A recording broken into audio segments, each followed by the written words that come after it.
What's up, guys? Oh man, sun is shining. It is warming up here in the Northeast. You can't help but think about spring. We still got a lot of snow, but these warm temps sure do feel good.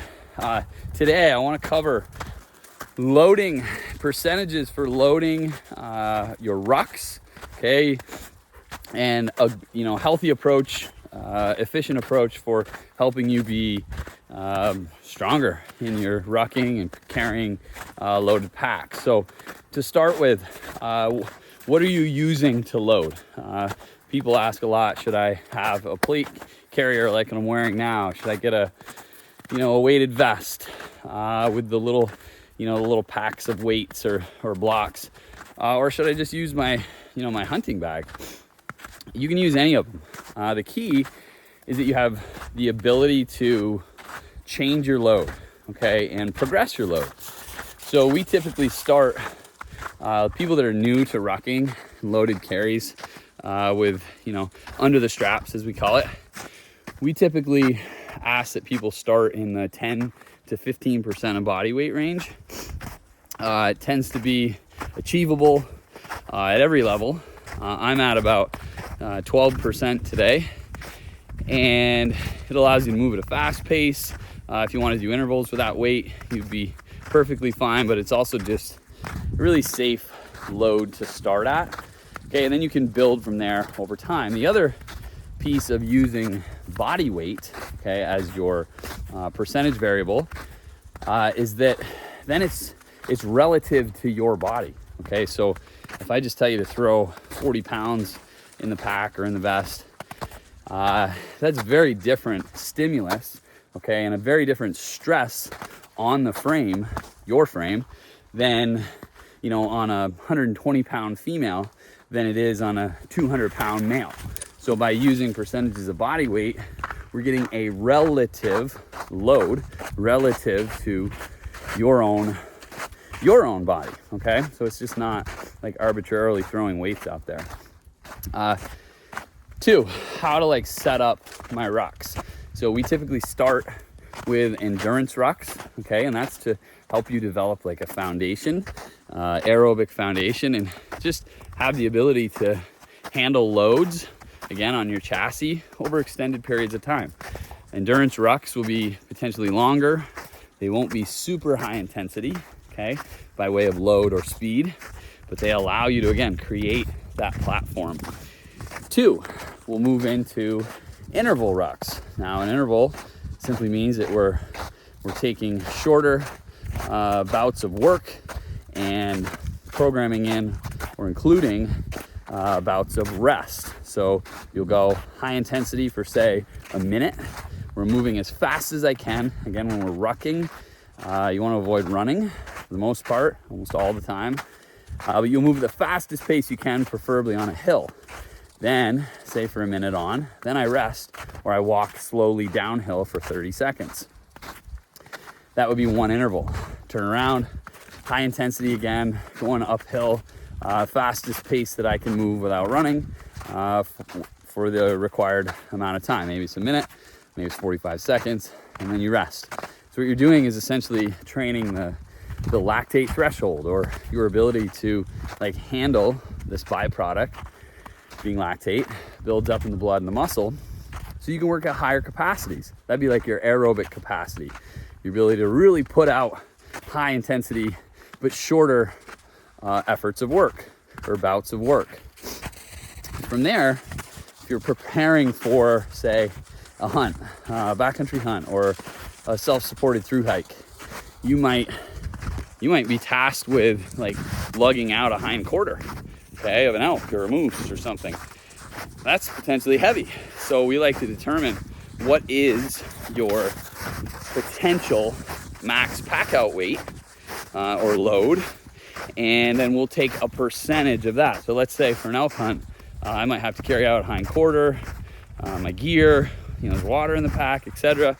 Probably going to be around 100 pounds. So I want to expose my frame and my chassis to that load, but I don't want to do it all the time, okay?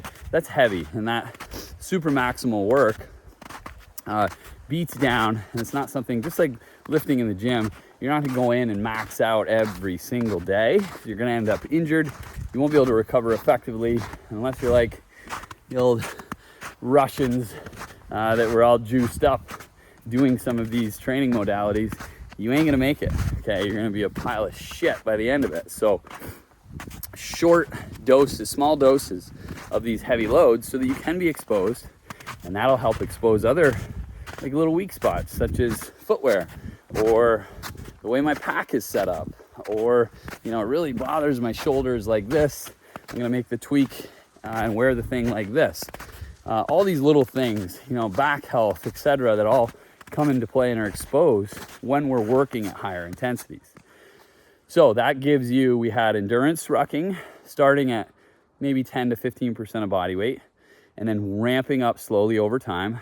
Those are your slow, kind of like zone 2 sort of training sessions, zone 2 being your heart rate. It's sustainable, conversational. I can do what I'm doing right now, talk to you, and continue in my ruck. Number 2, interval training. Still starting at, say, 10 to 15% of body weight and working at shorter high-intensity bouts, okay, and shorter sessions. So that might be like 12 to 15 intervals, followed by like a 5 to 10 minute cool down, steady state, zone 2. And then your last one would be your heavy pack training. And that's where you're gonna get into 60, 70, 80% of your max pack out load or your max load, that you're gonna need for that task, whatever you're training for, or just in general, just to expose the frame to heavier loads and get stronger. Those are gonna be in the upper ranges and percentages. We typically use either the load of your pack out or the task, or percentage of body weight, depending on if you're an overweight individual. It doesn't take, a whole lot more than maybe 50% of body weight. If you're somebody that's lighter, stronger, you might be able to handle, a little more than that. But once you get up to 40% of body weight, that's a lot for most folks. So start there, and always start small and work your way up. But having these smaller percentages, again, relative to your body mass, will allow you to progress safely, effectively, and it's measurable, right? Like, how you respond at a certain load and percentage, and you can utilize that as data over time. So, guys, I hope that helps. One other thing that I want to bring up that gets asked a lot is about runners, like training for a running event and using rucking and loaded running like a weight vest in that. Be careful. So when I train endurance athletes, runners, sprinters, etc., and we do use resistance in their training, for example, a running weight vest, which is set up very different than a plate carrier, we're in like the 2 to 5% of body weight for those for loaded in their vest.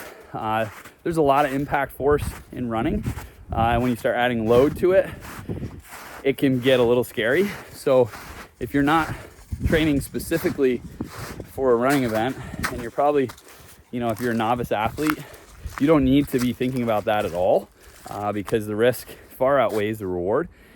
But if you are, and you think that would be helpful, start small, okay, 2 to 5% of body weight, and make sure it doesn't distort your mechanics, because if we start to do that, you're starting to change things. It's not going to help. It's not going to be favorable for running economy or speed, and that's not something that's needed.